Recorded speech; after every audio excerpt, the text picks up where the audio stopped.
もしもし。And I'm fine.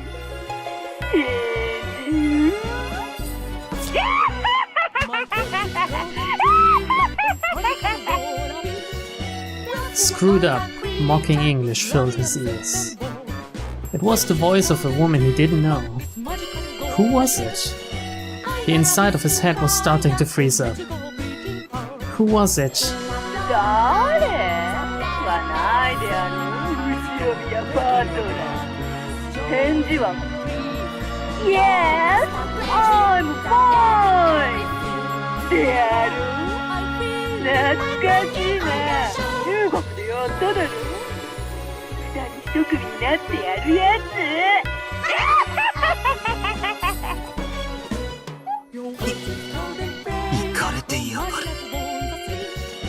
てめえは誰だ。答えやがれ。英語で言えよ。お前そういうの得意だったろ。ふざけんじゃねえよ。てめえは誰だ。クソジジイの手先か。手先とはひどい言いざまではない。虜と言って金蔵わらわの虜だろ。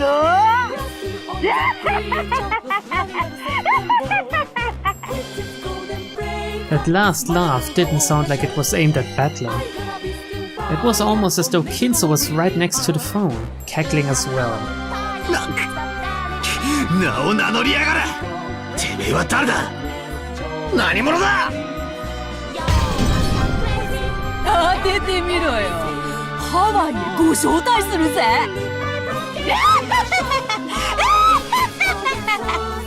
やっとだ。や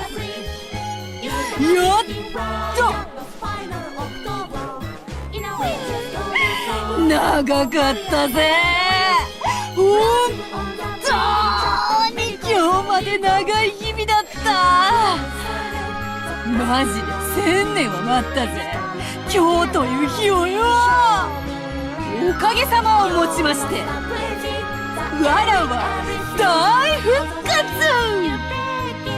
サンキュー金蔵。特別にさっきの待った。聞いてやってもいいぜ。やれやれ、上機嫌にも程があろうが、もう少しは淑女らしく振る舞わんか。Kinzo and Beatrice sat facing each other over the chessboard on the reception table. There was expensive cheese and snacks to go with drinks. And there were several empty wine bottles lined up. As Beatrice rolled around on the sofa in an unseemly way, she happily held a wine glass in one hand and was probably completely drunk. 今日は最高にご機嫌だから大サービスだ。おいおい銀座、こんな年代物の寄付ワインなんか飾ってんだよ。1947年ものかよ。今日開けなくていつ開けるつもりだ。それを浴びせっこして遊ぼうぜ。空き瓶で殴りっこもしよう。ははは、それは愉快だ。浮かれすぎであるぞ。羽目の外しすぎだ。金蔵だって。わらわに再会できて嬉しいだろ。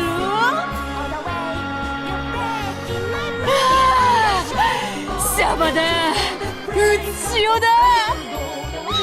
わらわの肉体万歳。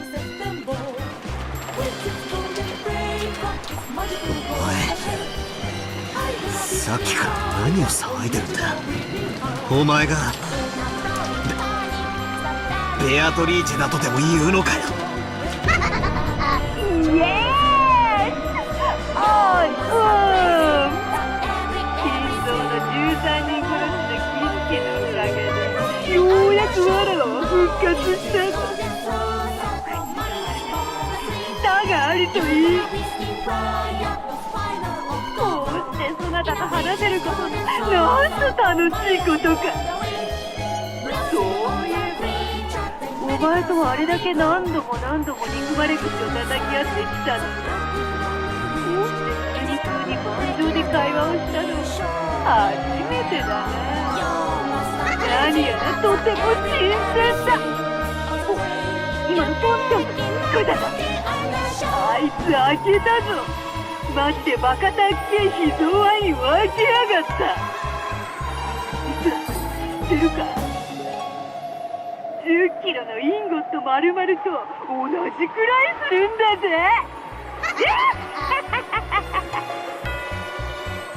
ふざけるな。何がベアトリーチェだ。黄金の魔女だと。いい加減にしろ。どこにいやがれ。そこにクソジジイも一緒にいるのか。てめえらまとめてぶっ飛ばしてやら。今どこにいやがるんだ。こさえやれ。なんだ、わらわに会いたいのか。モテる女はつれや。でも心臓がいる時に口説くのはよせよ。こいつマジでやるからタッチ悪いぜ。心臓のいない二人っきりの時ならこっそり内緒で愛してやるからよ。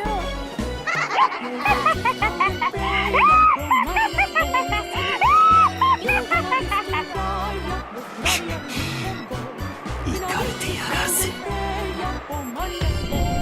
金蔵、気が変わった。マリアのテストにわらわは行く。そなたが行く。なんと気まぐれな。でお前がバトラをテストするというのか。いいだろう。あいつさ、お前の若い時に似てるからさ、キュンときちゃうんだよ。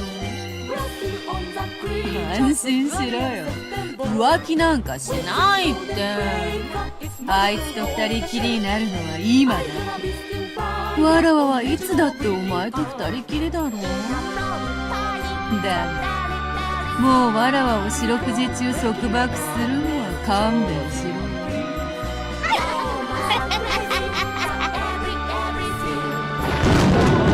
そういうわけだ、バートル。そなたのテストはわらわ黄金の魔女ベアトリーチェがいつしばら。そうだ、この屋敷の正面玄関にてバトラーマジで頑張ってくれよ。そして緊張なんてすぐに授業でぽっくり言ってもバトラーが実行時になってくれりゃお前のこの島に全ての新しいあるあらを独り占めにさせてもいいんだよ。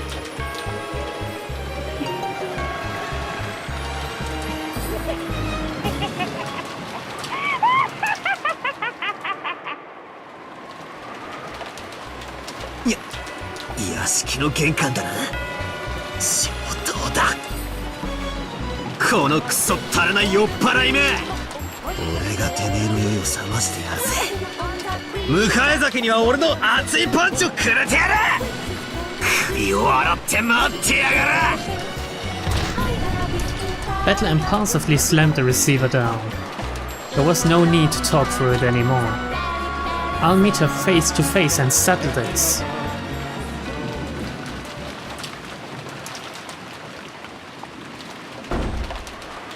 I took the spear I'd made from the headstand and went outside without even an umbrella. It's hard to imagine that a young woman calling herself Beatrice is waiting for me alone. I should probably assume that, as Goda-san and the rest said, she'll be waiting with supporting troops. Going alone would be too reckless.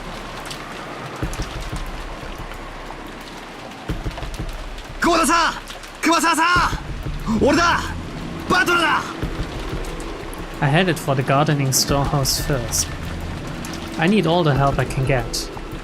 Goda-san is big, so I can probably count on him for some firepower. Kumasawa's knowledge and familiarity with the terrain as a senior servant might become a huge weapon. Both of them have master keys, and they know more about the mansion than I do. They'll be pretty reliable allies. As I banged on the shutter and called out for them to open it, I remembered that there was nothing they could do from the inside. I would have to get a key back from them before opening the door. I rounded the corner, knocked on the small latticed window there, and opened it. 幸田さん、熊沢のばあちゃん、バートラだ。おい、起きろって。お。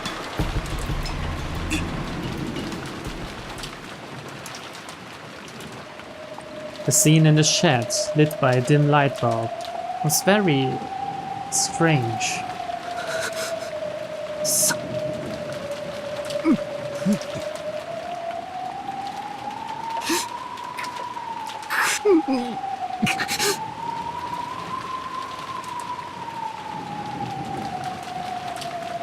From a low ceiling beam hung 2 thick ropes. And at the ends, Goda-san and Kumasawa-san were hanging by their necks. It was dim and cramped because of the various pieces of equipment strewn about, so I couldn't make out the situation clearly. But when they showed not even a tremor after I called out to them, and because of the way the loops around their necks seemed to carry the full weight of their bodies, I could sense no trace of life from them.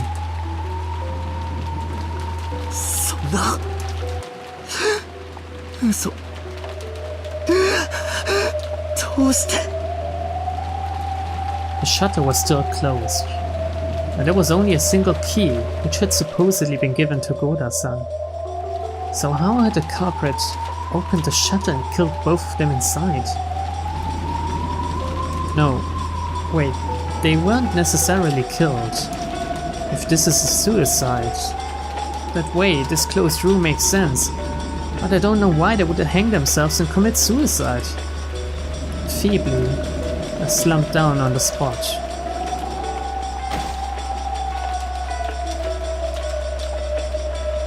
Now, the only humans alive on this island are me, Maria, and that damn geezer.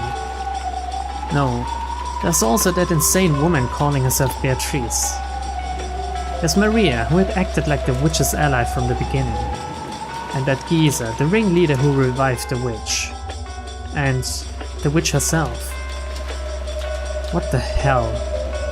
By now, I might as well be the only one on this island.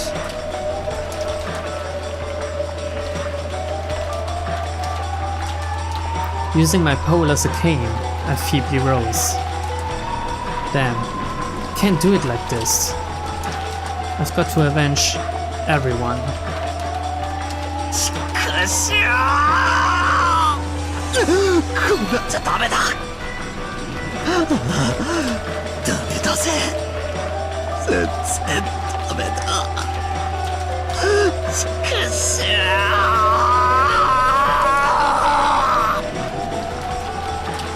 Might as well cry while I can, so that my frail emotions will be squeezed out with my tears. Then, I straightened up and gazed into the darkness in the direction of the mansion. At the entrance to the mansion, the witch is waiting. I'll go and settle this. I'll find the source of this weird, insane night and crush her with my own hands.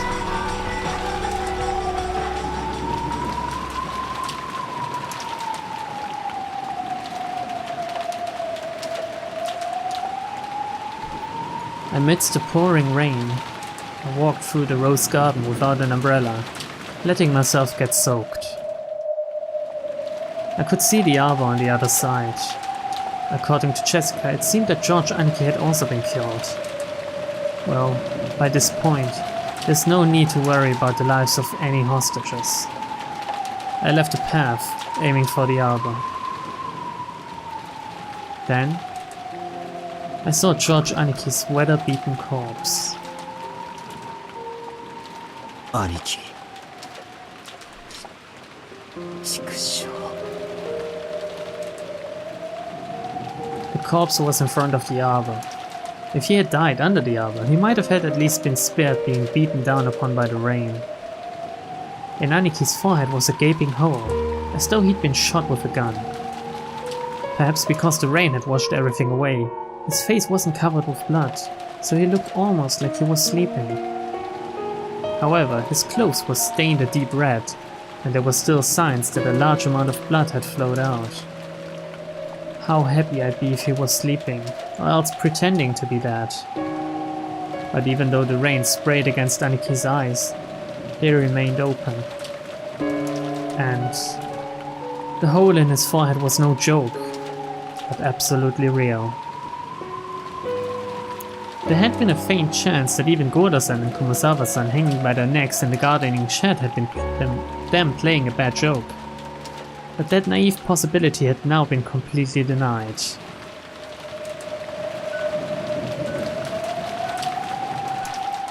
And as I looked at this corpse, I became completely sure.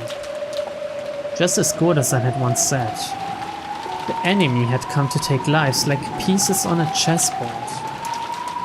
ああ、間違いない。クソジジイと魔女は俺たちの命なんて本当にその程度にしか思ってないらしい。 That damn witch said something over the phone. Something about us being on the game board. 上等だぜ。そうかよ。こいつはゲームのつもりかよ。あら。お前らがみんなを俺がお前らをゲームのように殺してもいいわけだよな。首を洗ってやがれ。ベアトリーチェ。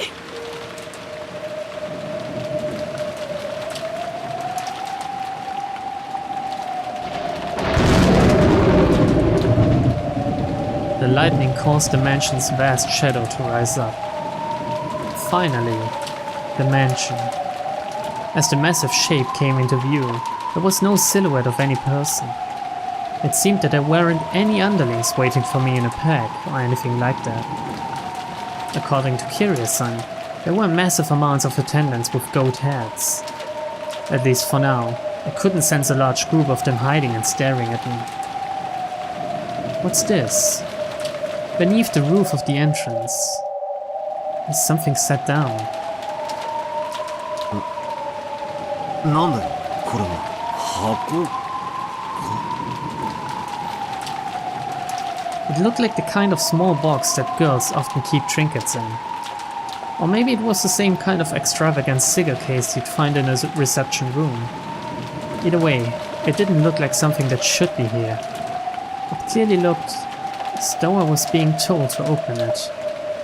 But for some reason, opening something being offered to me was irritating.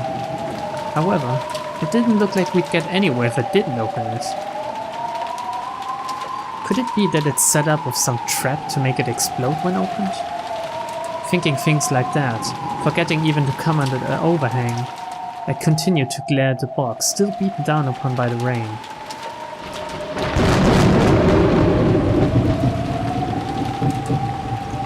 Then, mixed in with the thunder, was some kind of music? It sounded like that. It was the tone of the big clock in the hall announcing 12 p.m. It was also a sound announcing that this insane day, October 4th, had finally ended. And that the much more incredibly insane day of October 5th had begun. That sound quieted, and I could hear an eerie laugh coming out of nowhere. I got the feeling that the voice was coming from the heavens, and I looked up at the sky.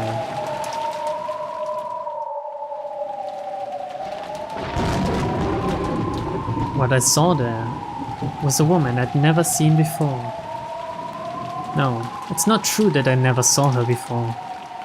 I saw her once today. Yes, in a portrait inside the mansion. The clothes were different, but that face was just like the witch of the portrait. Who am I kidding? I already know who this person is. てめえかベアトリーチェか。やっほーいバトラー From the second floor balcony, leaning out under an umbrella and waving high-spiritedly, was, without a doubt, the witch of the portrait, Beatrice. Was the plan for the boss to take a bird's-eye view and let the goat underlings torture me to death? I adjusted my grip on the spear, and, imagining goats creeping out of the nearby shadows in the entrance and surrounding me, I raised my guard in all directions. 安心しろよ。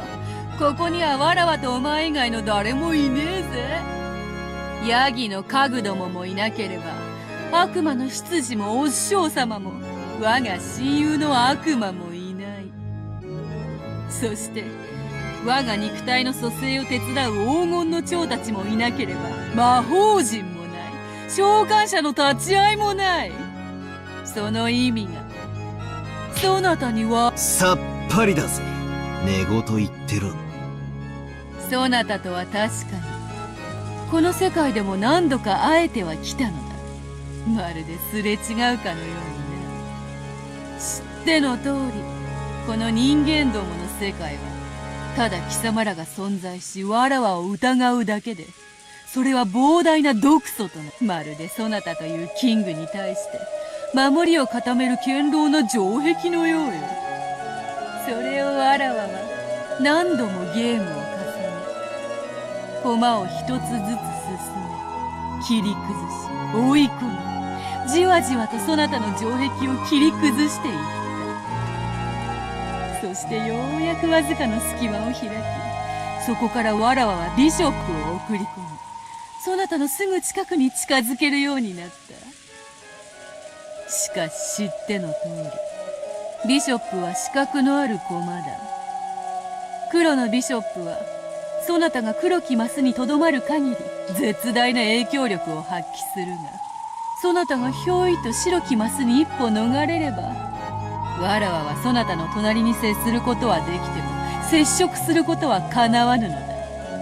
だからわらわはそなたが白きマスにとどまれぬようさまざまな駒を送り込み、そなたの隣の黒きマスを支配するわらわの前に弾き出されるようにゲーム。しかし今やそなたの城壁はぽっかりと穴を開け、わらわはビショップではなくとうとうクイーンを送り込むことができた。クイーンがどういう駒か知っているか。飛車プラス角だろ。言いたいことはこうかよ。今やお前は黒い魔女幻想のマスだけでなく白い人間世界のマスにまで自由に侵食できるようになった。その通り。そなたはわらわの眷属である黄金の蝶たちが存在するマスのことを魔女幻想と呼び、観測者なき非現実と仮定して否定してきたのだろう。知っておるぞ。だからこそわらわはこうしてとうとう白きマスへ降臨した。安心しろよ。黄金の蝶もヤギたちも悪魔も魔女も後でいっぱい呼んでやるぜ。そなたが望むならわらわの黄金鏡へ招待してやる。そこで何でも願いを叶えてやろうぞ。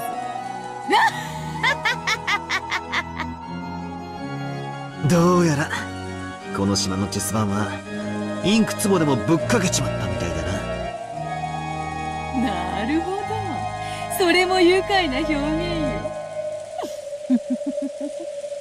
すぐにそなたもそのインクに染まるぞ。やがては真っ黒に染まり、必ず黒きキングになる。そなたは今やインクの海に溺れる哀れな存在であるな。いや違う。島がてめえのインク壺で全て真っ黒に染まっちまったことは認めるが、白いマスはまだ。残ってるぜ。ほう、どこに？俺の足の裏にだぜ。お前の魔法のインクが島中を覆い尽くそうと。俺が一見この島が真っ黒に染まろうと、俺は俺だ。白いマスをこうして踏みしめて立っている。